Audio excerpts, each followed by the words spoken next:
નમસ્તે મિત્રો, કેમ છો બધા? ખૂબ જ ખુશ હશો એવી આશા કરું છું. હું વિજય દબાસિયા ઇન્વેસ્ટમેન્ટ આજે ફરીથી એક વખત મારી યુટ્યુબ ચેનલના માધ્યમથી આપ સૌ રોકાણકારો સમક્ષ જોડાયો છું. ત્યારે મારી આ ચેનલમાં સૌ લોકોનું હાર્દિક સ્વાગત કરું છું. મિત્રો, સૌ પ્રથમ તો આજે બધા જ રોકાણકારોનો ખૂબ ખૂબ આભાર વ્યક્ત કરું છું અને અભિનંદન પાઠવું છું. તમારા બધા લોકોના સાથ અને સહયોગથી આજે ભારતીય બજાર ઓલ ટાઈમ હાઈ એટલે કે સેન્સેક્સ 80,000 અને નિફ્ટી 24,000ના લેવલ ઉપર સપાટીએ પહોંચ્યા છે. મિત્રો, છેલ્લા 4 વર્ષથી મ્યુચ્યુઅલ ફંડની અંદર ડાયરેક્ટ ઇક્વિટીની અંદર વેલ્થ જનરેટ થઈ રહી છે. આજે આપણે આ વિડીયોની અંદર ચર્ચા કરીશું એક એવા ફંડ હાઉસ વિશે કે જે ફંડ હાઉસનો ઘણા લાંબા સમયથી રાઈટ ટાઈમે રાઈટ એનએફઓ લોન્ચ કરવાનો બહોળો અનુભવ છે. આ ફંડ હાઉસ એટલે કે આઈસીઆઈસીઆઈ પ્રુડેન્શિયલ મ્યુચ્યુઅલ ફંડ. આ ફંડ હાઉસ છેલ્લા ભૂતકાળની અંદર ઘણા બધા એનએફઓ રાઈટ ટાઈમે રાઈટ સેક્ટર લોન્ચ કર્યા છે અને એક કાબેલિયત તારીફ આઈસીઆઈસીઆઈ એનએફઓના ભાગે જાય છે. મિત્રો, આઈસીઆઈસીઆઈ મ્યુચ્યુઅલ ફંડના ભૂતકાળના થોડાક એનએફઓ વિશે આપણે ચર્ચા કરીએ. 2018માં આઈસીઆઈસીઆઈ મ્યુચ્યુઅલ ફંડે ફાર્મા અને હેલ્થકેર ફંડ લોન્ચ કર્યો હતો, જેમાં આજે 3 ગણા પૈસા બન્યા છે. 2018માં મેન્યુફેક્ચરિંગ લોન્ચ કર્યો હતો, જેમાં આજે 3.5 ગણા પૈસા બન્યા છે.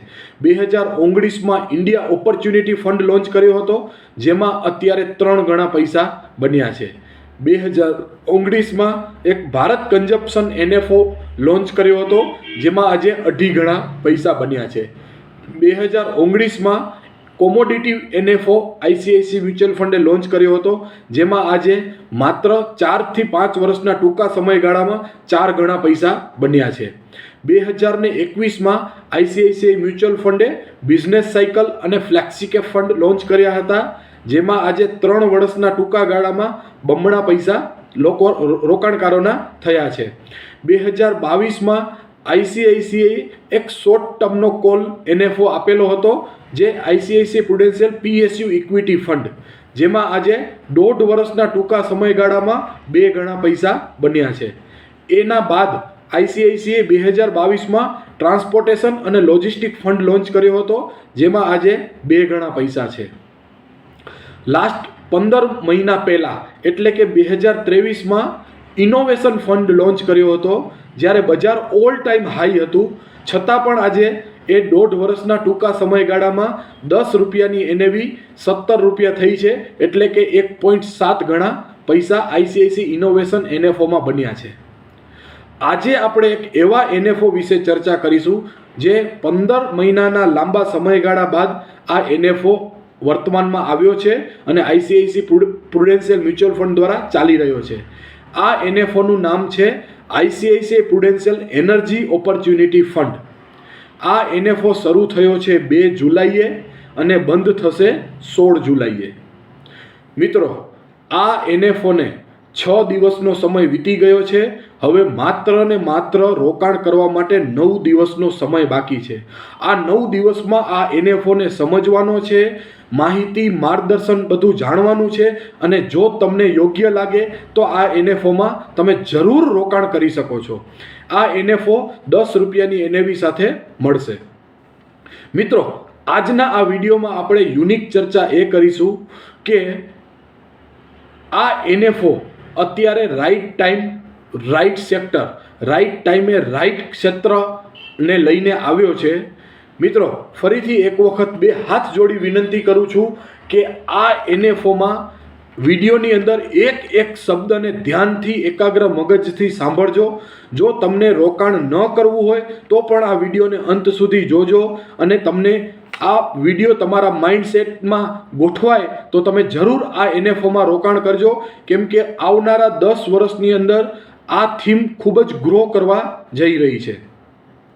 મિત્રો, આજનો આ ચાલી રહેલ ICICI prudential energy opportunity fund એ કોઈ 1 વર્ષ 2 વર્ષ કે 3 વર્ષ માટેનો ફંડ નથી. આ આવનારા દશકાઓ 1 2 3 દશક માટેની સૌથી મોટી મેગા થીમ છે. આવનારા 10 વર્ષોમાં ભારતમાં સૌથી વધુ કામ, સૌથી વધુ ડેવલપમેન્ટ ભારતના એનર્જી, પાવર અને ઉર્જા ક્ષેત્રમાં થવા જઈ રહ્યું છે. આ ફંડમાં આપણે શા માટે રોકાણ કરવું જોઈએ મિત્રો, એ જાણીએ. આજે તમે તૈયાર છો તમારા પોર્ટફોલિયોને પાવર આપવા માટે? જો તૈયાર નથી તો તમારે તૈયાર થવું પડશે. ભારત પાવર અને એનર્જી ક્ષેત્રે વિકસિત થઈ રહ્યો છે. શું તમે તમારા પોર્ટફોલિયોને, શું તમે તમારા મ્યુચ્યુઅલ ફંડના પોર્ટફોલિયોને પાવર આપી અને સશક્ત કરવા માંગો છો કે નહીં?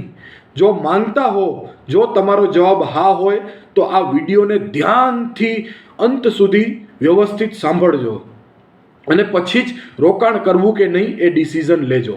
મિત્રો, ICICI એટલે રાઇટ ટાઈમ રાઇટ સેક્ટર, અને અત્યારે રાઇટ ટાઈમ રાઇટ સેક્ટર એટલે કે એનર્જી, ઉર્જા અને પાવર, બીજું કશું જ નહીં.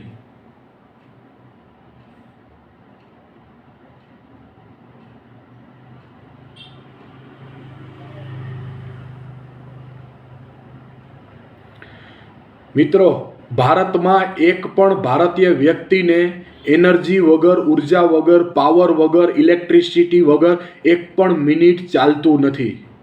વિધાઉટ એનર્જી દુનિયામાં કશું જ શક્ય નથી, અને વિથ એનર્જી, વિથ પાવર દુનિયાની અંદર બધું જ શક્ય છે. મિત્રો, અત્યારે ભારતની ટોચની 50 કંપની એટલે કે નિફ્ટી 50 કરતાં ભારતનું એનર્જી સેક્ટર 36% ડિસ્કાઉન્ટેડ ભાવમાં તમને મળી રહ્યું છે. એટલે કે એના સ્ટોક્સના પ્રાઇસ અત્યારે 36% નિફ્ટી 50 કરતાં સસ્તા છે. આ ક્ષેત્ર અત્યારે આકર્ષક ભાવમાં મળી રહ્યું છે. આ ફંડ લાર્જ કેપ ઓરિએન્ટેડ હશે. મોટા ભાગની કંપનીઓ લાર્જ કેપ ફંડની અંદર આપણા ફંડ મેનેજર લાર્જ કેપ કંપનીઓમાં ઇન્વેસ્ટમેન્ટ કરશે, અને 170 કંપનીનું મોટું યુનિવર્સ છે અને ફૂલી ડાયવર્સિફાઈડ ફંડ હશે. ઘણા બધા અલગ અલગ ક્ષેત્રની અંદર રોકાણ કરશે. એનર્જી ક્ષેત્રનું માર્કેટ કેપ 20 લાખ કરોડ છે, જે સૌથી વધુ છે. આ ક્ષેત્રની અંદર આપણા ફંડ મેનેજર આપણા પૈસાનું રોકાણ oil, gas, power, call, thermal energy, renewable energy, wind energy, green energy, solar energy, hydrogen, bio energy, આ બધા જ અલગ અલગ સેક્ટરની અંદર આપણા પૈસાનું રોકાણ થશે. એટલા માટે કહું છું કે ફૂલી ડાયવર્સિફાઈડ ફંડ હશે, અને આવનારા 10, 20, 30 વર્ષ માટેની આ મેગા થીમ છે. હવે અત્યારે જ આ ક્ષેત્રની અંદર આપણે શા માટે રોકાણ કરવું જોઈએ? મિત્રો, જેવી રીતે ભારતની પર કેપિટા ઇન્કમ એટલે કે ભારતની એક વ્યક્તિની વાર્ષિક આવક અત્યારે $2400 છે અને દિવસે ને દિવસે સતત વધી રહી છે. તો આ આવક વધી રહી છે, એની સાથે સાથે ભારતીય વ્યક્તિનું માથાદીઠ પર કેપિટા એનર્જી કન્ઝપ્શન પણ ખૂબ જ વધી રહ્યું છે.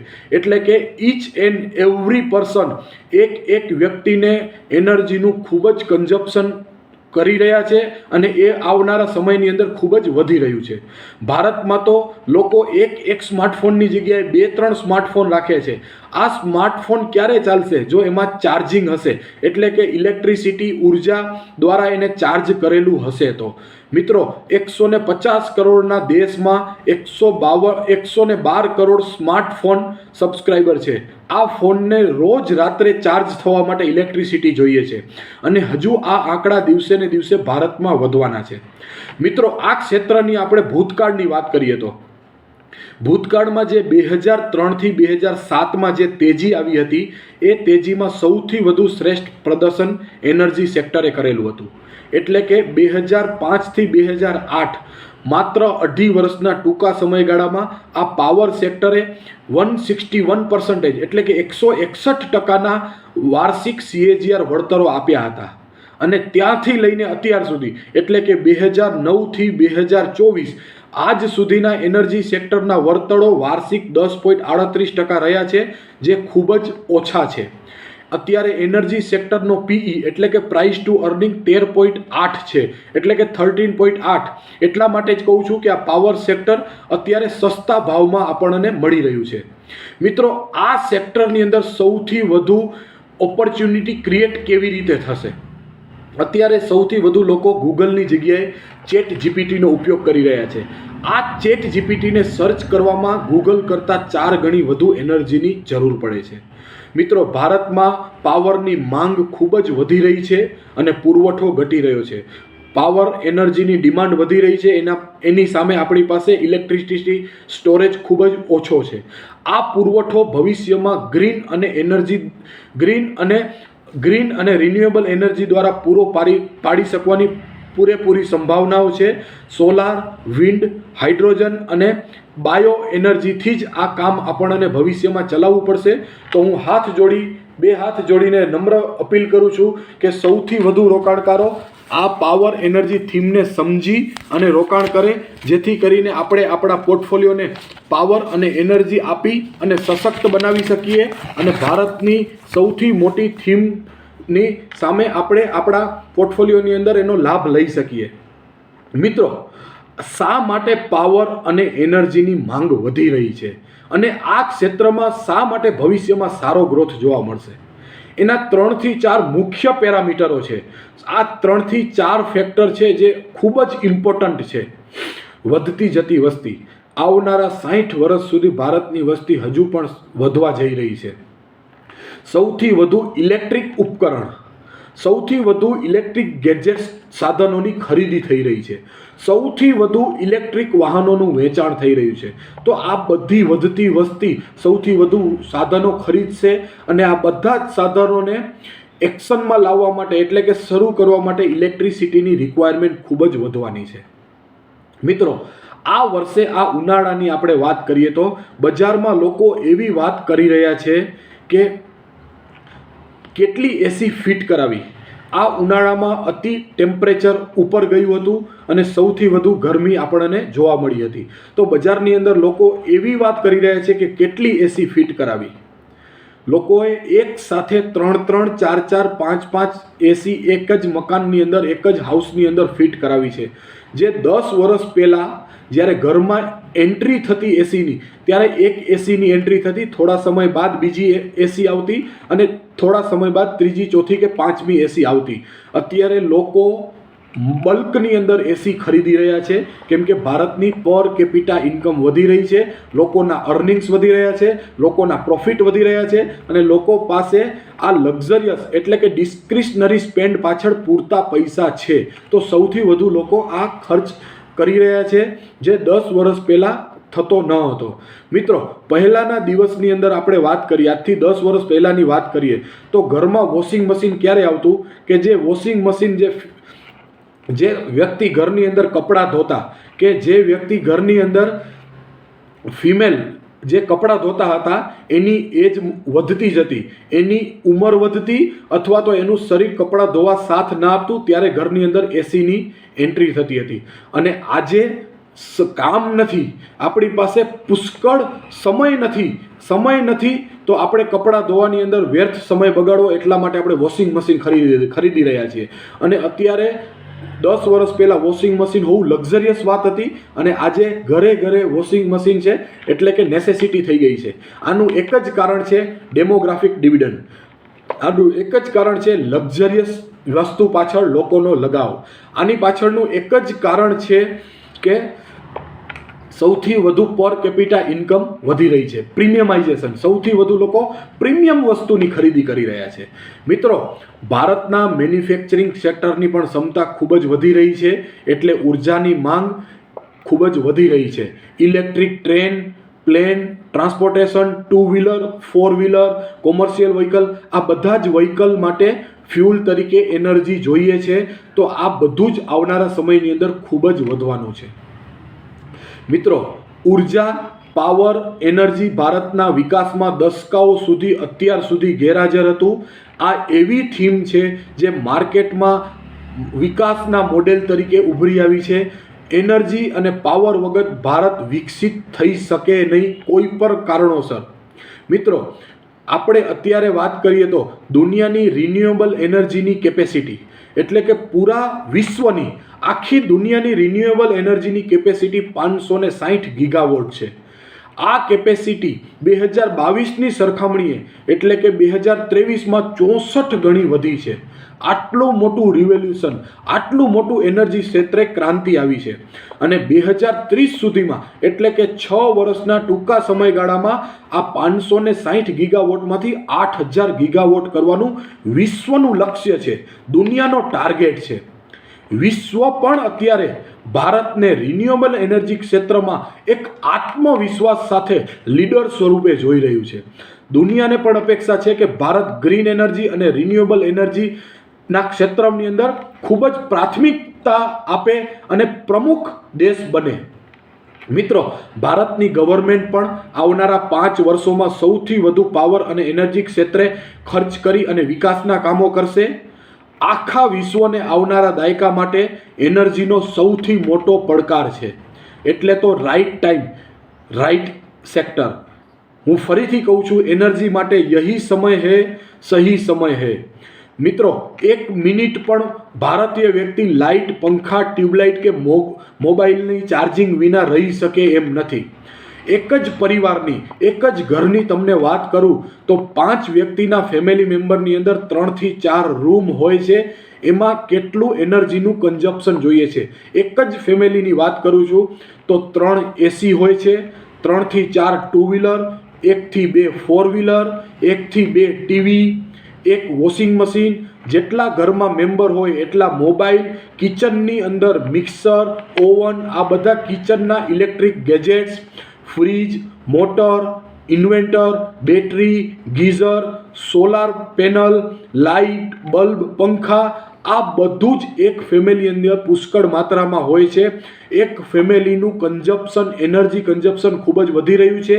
અને એ જ ફેમિલીનો વ્યવસાય હોય, ઓફિસ હોય, દુકાન હોય કે ધંધાની અંદર આ બધું હોય એ પાછું અલગ.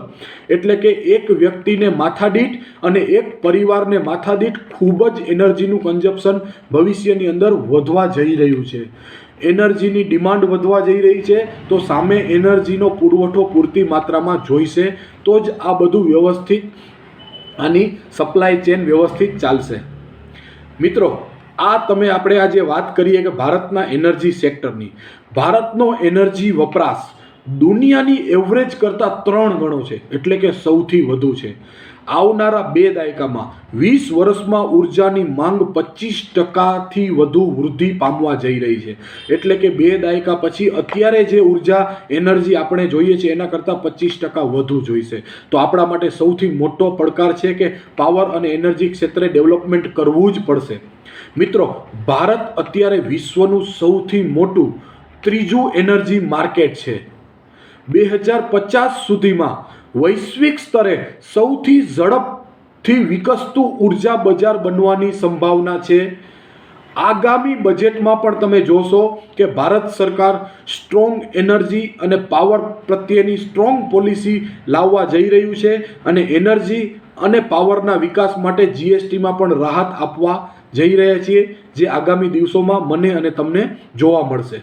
મિત્રો, મેન 4 કારણ છે: પ્રીમિયમાઇઝેશન, ડિજિટલાઇઝેશન, અર્બનાઇઝેશન અને ઇન્ડસ્ટ્રીયલાઇઝેશન. સૌથી વધુ પર કેપિટા ઇન્કમ વધી રહી છે એટલે લોકો પ્રીમિયમ વસ્તુઓ ખરીદી રહ્યા છે. પંખાની જગ્યાએ એસી ખરીદી રહ્યા છે, સાદા મોબાઈલની જગ્યાએ સ્માર્ટફોન ખરીદી રહ્યા છે, વોચની જગ્યાએ સ્માર્ટ વોચ ખરીદી રહ્યા છે.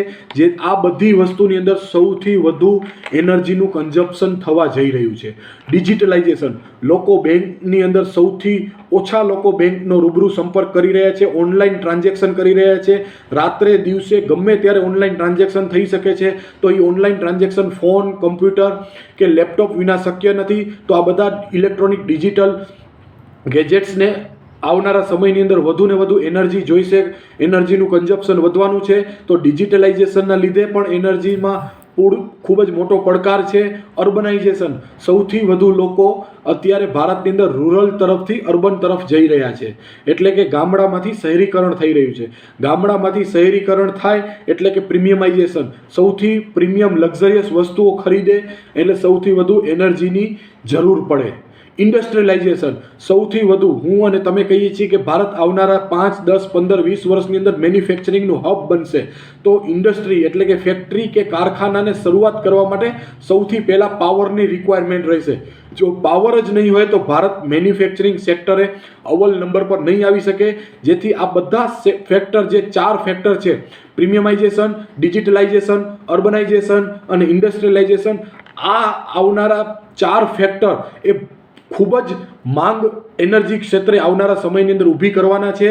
તો આ ગ્રોથ સ્ટોરી પાછળ ખૂબ જ મોટું કારણ છે અને સૌથી વધુ ડેવલપમેન્ટ અને ગ્રોથ જોવા મળશે.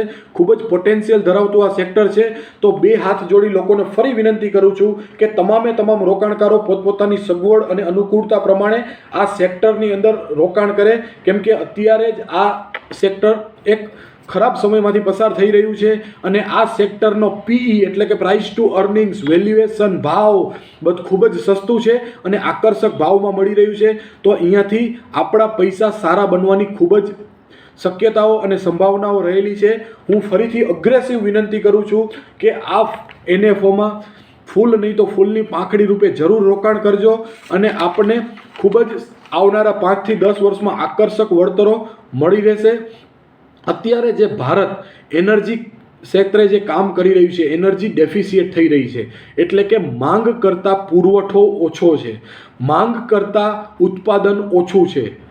સૌથી વધુ લોકો અત્યારે આપણે જોઈએ તો ભારતની અંદર 3 સેમિકન્ડક્ટર પ્લાન્ટ ચાલુ થવા જઈ રહ્યા છે. તો આ સેમિકન્ડક્ટર પ્લાન્ટને આ મેન્યુફેક્ચરિંગ માટે સૌથી મોટું કારણ હોય અને સૌથી વધુ રિક્વાયરમેન્ટ હોય તો એનર્જીની છે. માઇક્રો સેકન્ડ અને માઇક્રો લેવલ ઉપર આ સેમિકન્ડક્ટરની બનાવટ માટે એનર્જીની જરૂર હોય છે. એટલે આવનારા 5 થી 10, 15, 20 વર્ષની અંદર ભારત એનર્જી અને પાવર ક્ષેત્રે ખૂબ જ ડેવલપમેન્ટ અને ગ્રોથ કરશે અને પાવર અને એનર્જી વગર ભારત વિકસિત થઈ પણ ના શકે. એટલે સૌથી વધુ આ NFOમાં રોકાણ કરજો. આવનારા 5 થી 10 વર્ષોમાં ખૂબ જ સારા પૈસા આ ક્ષેત્રની અંદર તમને જોવા મળી શકે છે. અને ICICI મ્યુચ્યુઅલ ફંડ છે એટલે કે રાઇટ ટાઈમ રાઇટ સેક્ટર છે. તો હું ફરીથી વિનંતી કરું છું કે આ NFOમાં રોકાણ કરજો. મેં જે આ વિડીયો દરમિયાન ચર્ચા કરી છે એમાં કોઈ ટિપ્સ કે લોભામણી જાહેરાત નથી આપી. રિટર્નને સમજતા પહેલાં મ્યુચ્યુઅલ ફંડમાં આવો ત્યારે રિસ્કને સમજવું જરૂરી છે. અને જાતે મ્યુચ્યુઅલ ફંડ રોકાણ કરવા કરતાં કે કોઈની પાડોશી કે મિત્રની રોકાણની સલાહ લઈને રોકાણ કરવા કરતાં એક તમારું જે આવક હોય, તમારી જે અર્નિંગ્સ છે એના કરતાં પણ સદ્ધર, એટલે એના કરતાં પણ આર્થિક રીતે જે સારો ફાઇનાન્શિયલ એડવાઇઝર હોય, જે નિષ્ણાંત હોય, માર્કેટનો અનુભવી હોય અને તમારી નજીકનો વિશ્વાસુ હોય એવા એડવાઇઝર સાથે મળી અને એડવાઇઝરને સાથે રાખીને જ મ્યુચ્યુઅલ ફંડમાં રોકાણ કરજો. આ વેલ્થ ક્રિએશનની જર્નીમાં ઓવર અ લોંગ પીરિયડ 5, 10, 15, 20 વર્ષ સુધી તમને સતત મ્યુચ્યુઅલ ફંડ એડવાઇઝરની તમારા માઇન્ડસેટને પોઝિટિવ રાખવાની, તમારા માઇન્ડસેટને રીચ રાખવા માટે એડવાઇઝરની એડવાઇઝરી ખૂબ જ જરૂરી છે. 25 વર્ષની અંદર મ્યુચ્યુઅલ ફંડ સહી આ સૂત્ર તો સાર્થક થયું, પણ એડવાઇઝર જરૂરી છે. સાચો એડવાઇઝર જરૂરી છે. એ તમે જાતે જ સમજી જાજો. કેમ કે એડવાઇઝર વગર મ્યુચ્યુઅલ ફંડની અંદર પૈસા બનતા નથી. કેમ કે 46 મ્યુચ્યુઅલ ફંડની કંપની છે, 1200, 1500, 1700, 2000 ફંડ છે. તમારે કયા ફંડમાં SIP લેવી, કયા ફંડમાં રોકાણ કરવું, કયા ફંડમાં લમસમ ઇન્વેસ્ટમેન્ટ કરવું, 5 વર્ષનું રોકાણ કયા ફંડમાં કરવું, 10 વર્ષનું રોકાણ કયા ફંડમાં કરવું, એ તમારા એડવાઇઝરને જ ખ્યાલ હોય છે. આપણે લોકો હેલ્થ બનાવવા માટે હેલ્થ ડૉક્ટર પાસે જઈએ છીએ, તો વેલ્થ બનાવવા માટે વેલ્થ ડૉક્ટરને એટલે કે એડવાઇઝરને સાથે રાખજો. ફાઇનાન્શિયલ કોચને હંમેશા ફાઇનાન્શિયલ મેન્ટરની વાત સાંભળી તમારા જ્યાં તમારી નજીકનો તમારો વિશ્વાસુ ફાઇનાન્શિયલ એડવાઇઝર અને મેન્ટર હોય એની એડવાઇઝરીથી જ મ્યુચ્યુઅલ ફંડમાં રોકાણ કરજો. તો જ ઓવર અ લોંગ પીરિયડ તમારી વેલ્થ જનરેટ થશે. ફરીથી વિનંતી કરું છું કે આ NFOમાં રોકાણ કરવાની તક ચૂકશો નહીં. હું વિજય દબાસિયા ઇન્વેસ્ટમેન્ટ. મ્યુચ્યુઅલ ફંડ ગાઈડલાઇન મુજબ mutual fund investment R subject to market risk. Read all scheme related document carefully. Thank you so much.